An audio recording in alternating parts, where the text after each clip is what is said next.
Hello friends, welcome to crazy GK trick.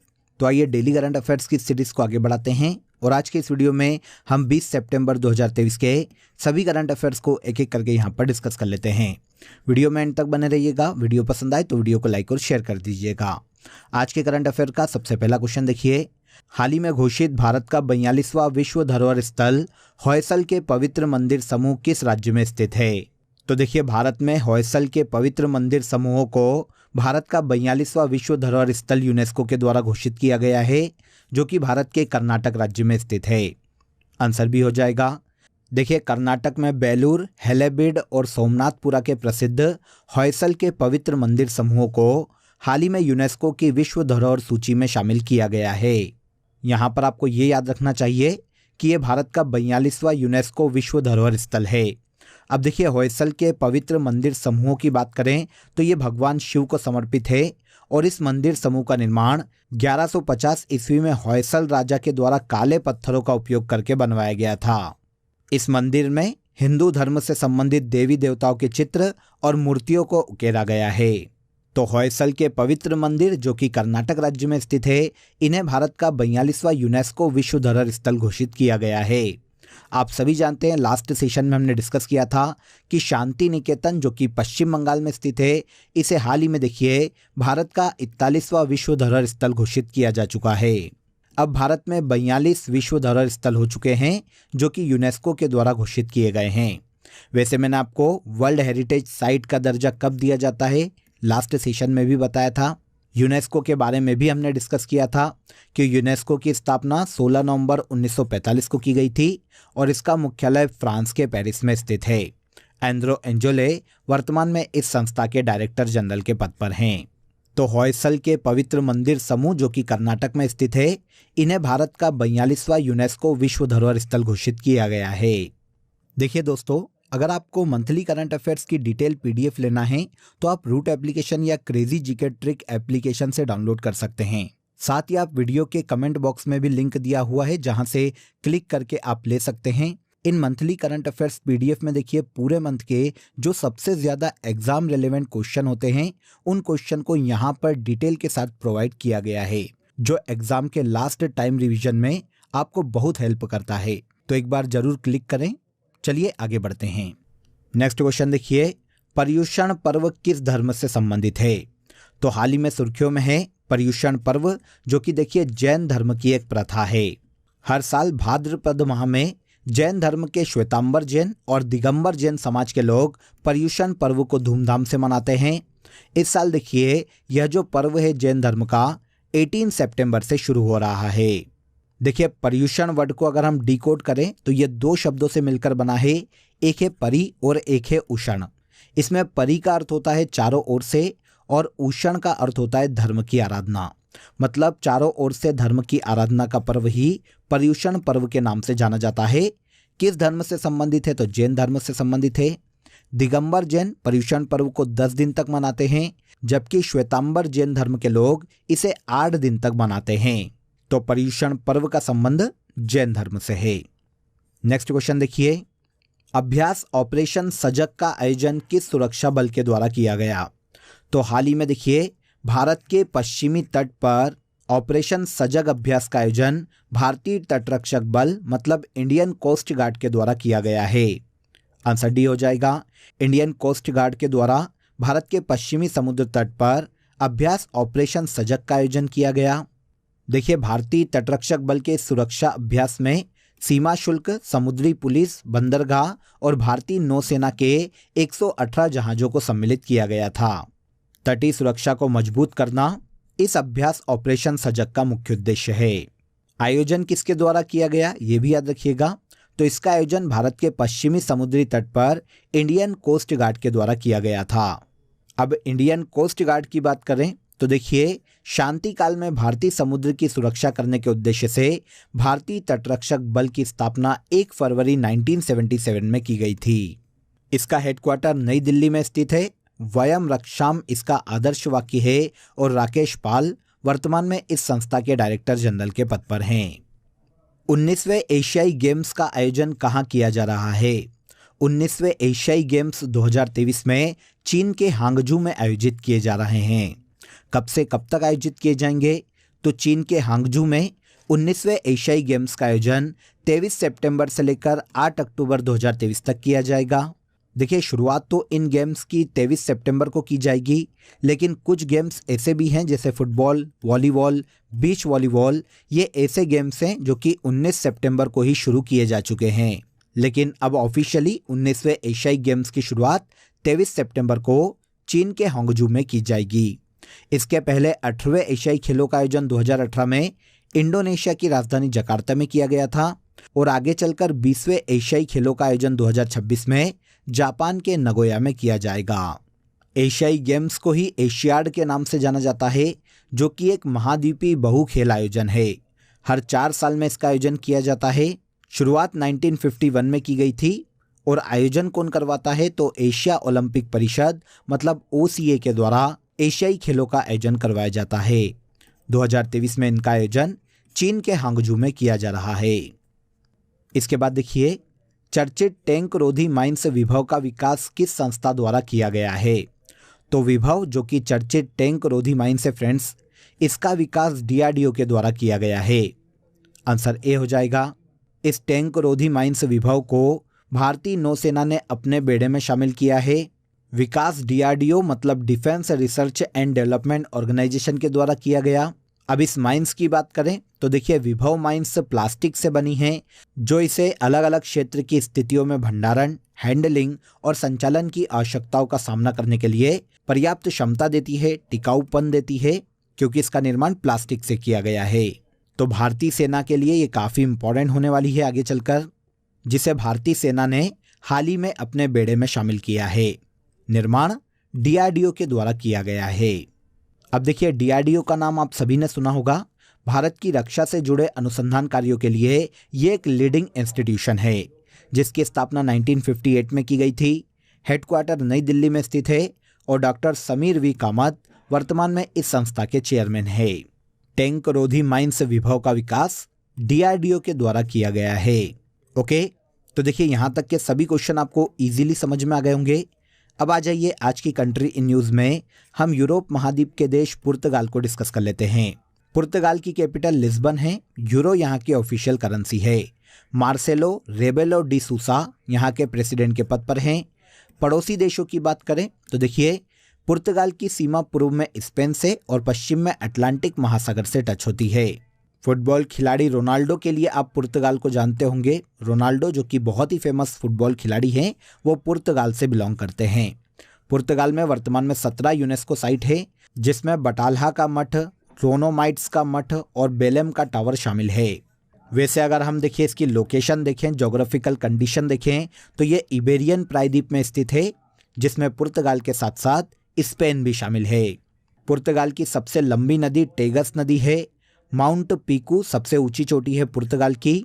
और Vasco D gamma, जिसने देखिए भारत के समुद्री मार्ग की खोज की थी फ्रेंड्स, वो 1498 में पुर्तगाल से ही आया था।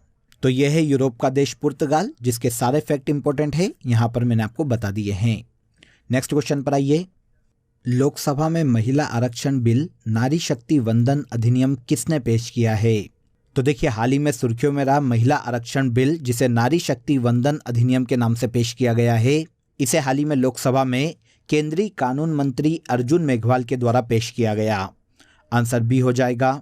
नए संसद भवन की लोकसभा में केंद्रीय कानून मंत्री अर्जुन मेघवाल ने 128वां संविधान संशोधन विधेयक महिला आरक्षण बिल को पेश किया है, जिसे देखिए नारी शक्ति वंदन अधिनियम नाम दिया गया है।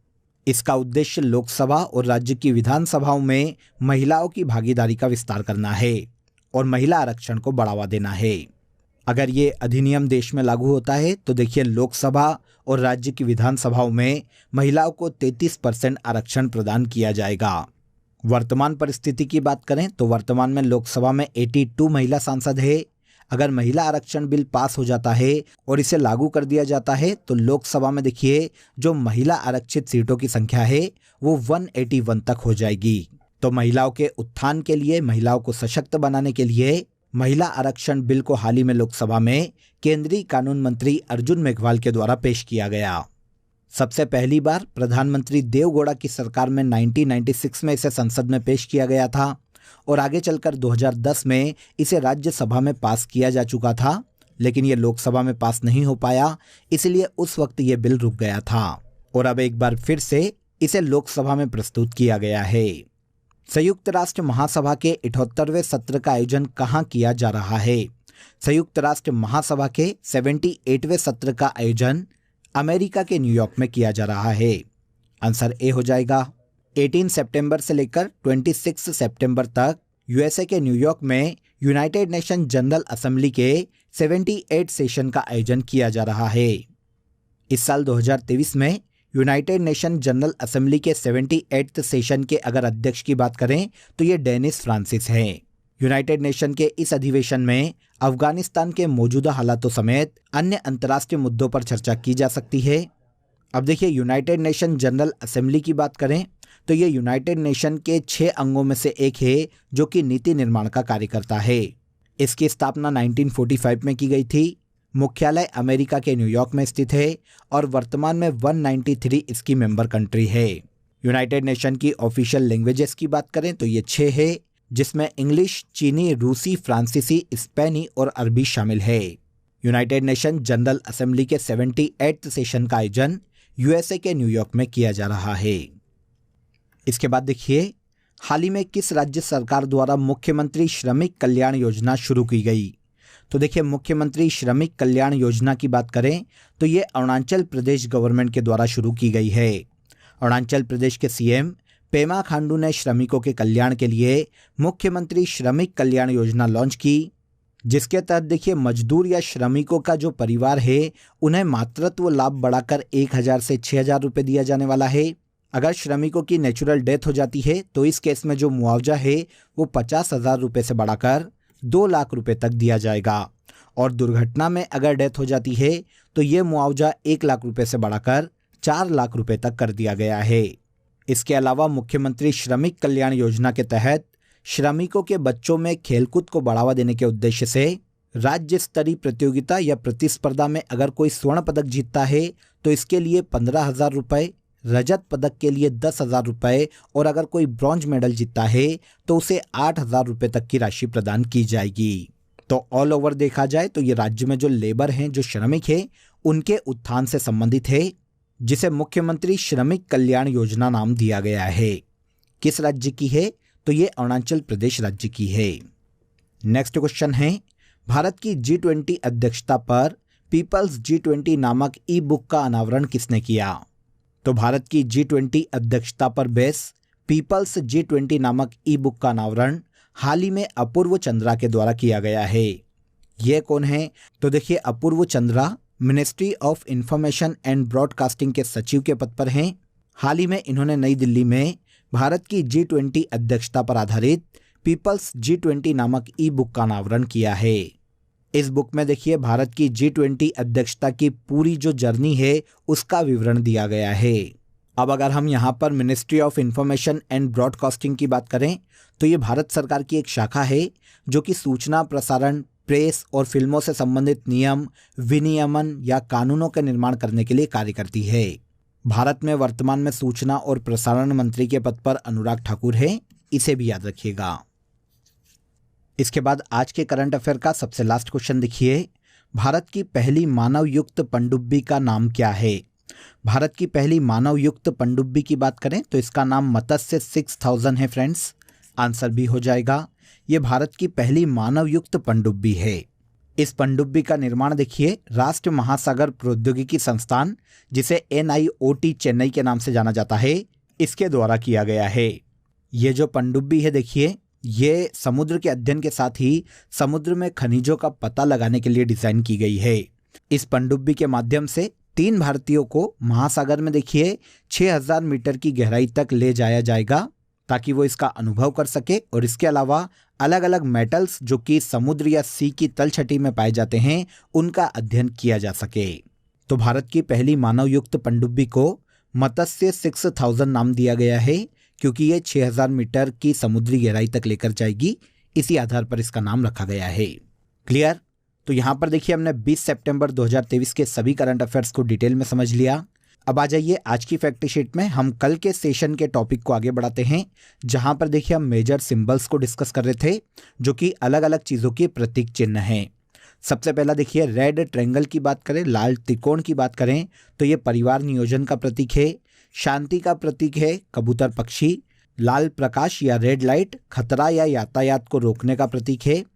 हरा प्रकाश मतलब ग्रीन लाइट जो है यातायात को जाने का संकेत है। आंखों पर बंधी हुई पट्टी जो कि हम न्यायपालिका में देखते हैं वो न्याय का प्रतीक है। हाथ में तराजू भी लेकर रखा होता है एक स्त्री ने, तो ये न्याय का प्रतीक है। इसके बाद वहाँ पर जो काली पट्टी बंधी होती है, मैंने आपको लास्ट डे भी बताया था, ये शोक जताने का, विरोध जताने का या दुख जताने का प्रतीक है। एक दूसरे को काटती हुई दो हड्डियाँ और ऊपर एक खोपड़ी का चिन्ह होता है जो कि बिजली का खतरा दर्शाती है।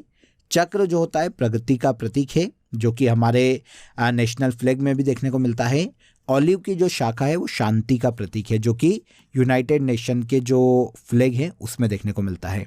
तो आई होप आपको सभी मेजर सिंबल्स यहाँ पर पता चल गए होंगे कि कहाँ पर किसका यूज़ किया जाता है। अब आ जाइए लास्ट डे के सेशन में जो करंट अफेयर हमने डिटेल में समझे थे उन्हें हम एक बार यहाँ पर रिवाइज कर लेते हैं। पहला देखिए, क्रिकेट एशिया कप 2023 हाल ही में इंडिया ने श्रीलंका को फाइनल में हराकर जीता है। भारत के किस स्थल को 41वां विश्व धरोहर स्थल घोषित किया गया है?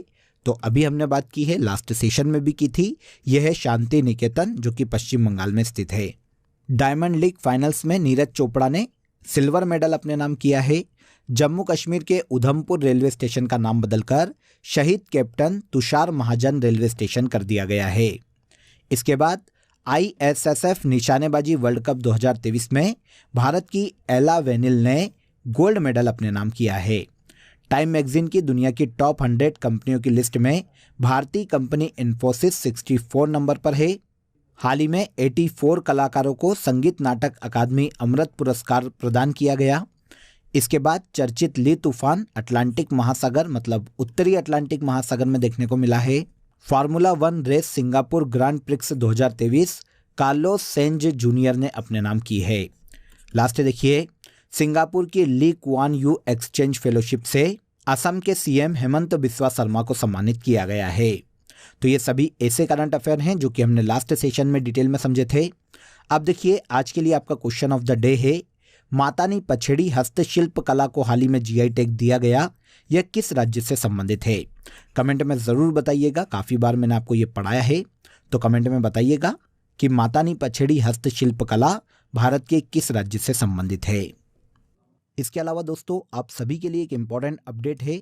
अब आपके लिए क्रेजी जीके ट्रिक के सभी कोर्सेज वेबसाइट पर भी अवेलेबल है। ये सभी कोर्सेज आप सभी की रिक्वायरमेंट और लेटेस्ट एग्जाम पैटर्न को ध्यान में रखकर डिज़ाइन किए गए हैं। यहाँ हम बेसिक कॉन्सेप्ट के साथ साथ कॉम्प्रिहेंसिव लर्निंग पर फोकस करते हैं, तो एक बार ज़रूर वेबसाइट पर विजिट करें। इसका लिंक आपको डिस्क्रिप्शन बॉक्स में दिया गया है। तो आज के इस वीडियो में बस इतना ही। अगर वीडियो अच्छा लगा हो तो वीडियो को लाइक और शेयर कर दीजिए, चैनल को सब्सक्राइब कर लीजिए। कल फिर मुलाकात करेंगे नेक्स्ट डे के करंट अफेयर में। तब तक अपना ख्याल रखिए। जय हिंद, जय भारत।